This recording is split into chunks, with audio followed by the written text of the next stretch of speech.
Hello, and welcome to Paranormal in Pennsylvania, where we discuss history and hauntings. Today's story takes us up north from here to a haunted hike. I'm Sarah. And I'm Erica. Let's get into it. Okay, so first of all, we haven't seen each other for 2 weeks, which is forever. So, shout out to Pip for bringing us together tonight. Yes, I'm very pumped to be here. So, I had done this hike before. This is McConnells Mill. And I had hiked this park before we went for the purpose of Pip. Had you? I don't know. I don't think so. Okay. It has a ton of different hikes, but I don't know if I'd ever seen the mill before, and that is what's actually haunted.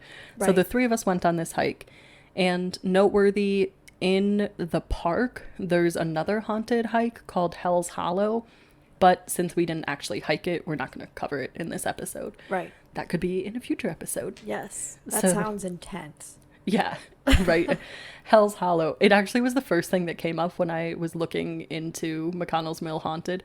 And I was like, well, we did the mill. Yeah. Okay, so some history. So this is a state park.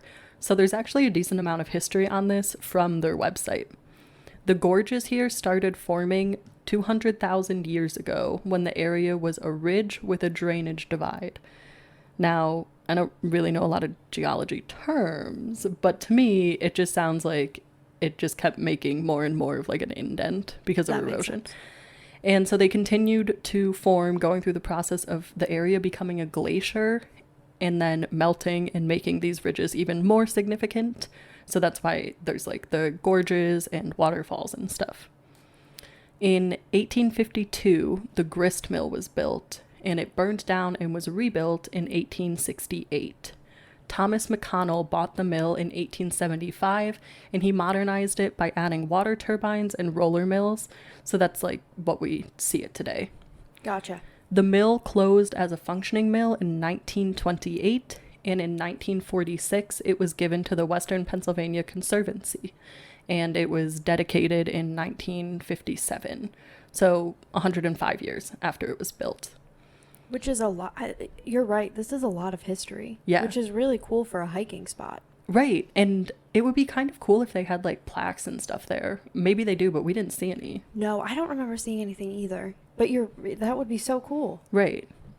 And even cooler is the covered bridge by the mill is almost 150 years old. So it's even older than the mill.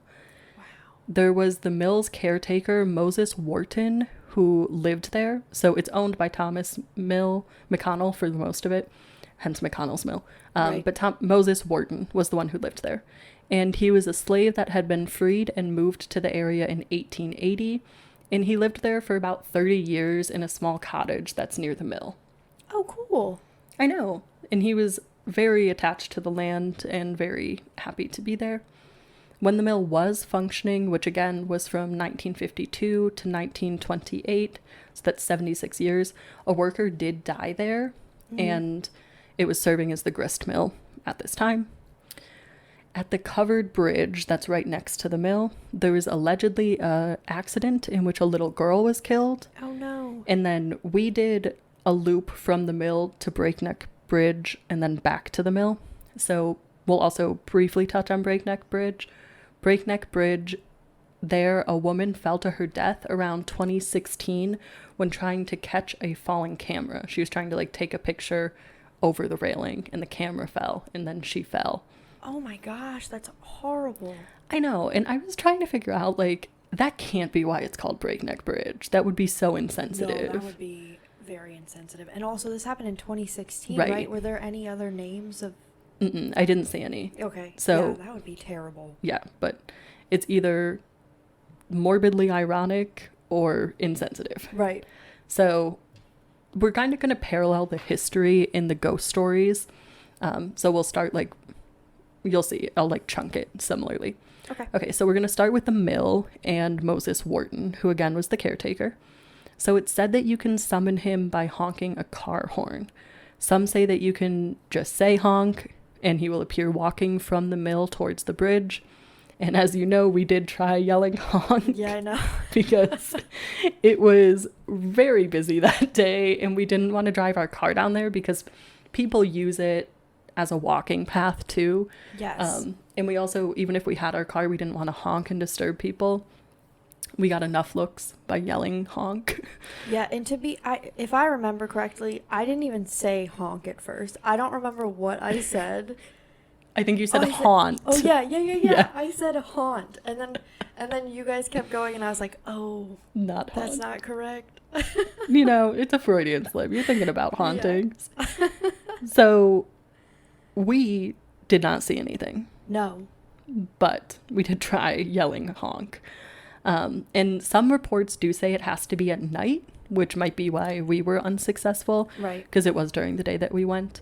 But when he appears, he's sometimes just walking towards the bridge, and sometimes he's moving quickly, carrying what appears to be a club or other weapon, as if he's ready to defend the mill. I did not read that part until after we tried it, and I think I would have been a bit more hesitant. Because again, we weren't in a car, we were just like walking across. Right. Because we didn't know at the time that somebody would run towards us with a club, so I 100% would have thought they were real. Right. Oh my gosh.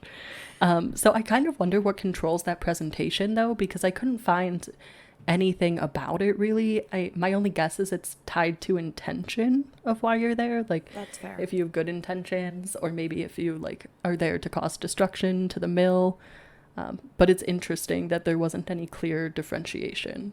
It also could be like if somebody's walking, maybe he's a little bit more friendly, and if somebody's in a big thing that he doesn't know what it is. Yeah. You know what I mean? Like modern day cars might freak a ghost out that isn't familiar with that technology. Or I do wonder if it's nighttime versus daytime. Oh, also true. That could be that. So it could be a myriad of things. Many ghosts along this like loop that we did seem to need to be prompted to appear, but the worker that died there seems to run on a loop, which we've seen many times before. Yes. So it said that early in the morning and at sundown he can be seen walking to and from the mill, almost as if he's still like reporting for his daily work. At certain times during the day, it's said that you can hear his screams echoing through the old mill as he relives his accident. Oh no.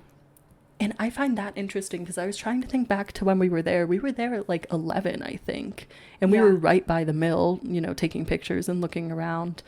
But we didn't hear anything. But there's also the rapids right there. So I can imagine it's pretty challenging to hear a scream. Yeah, especially if it's faint.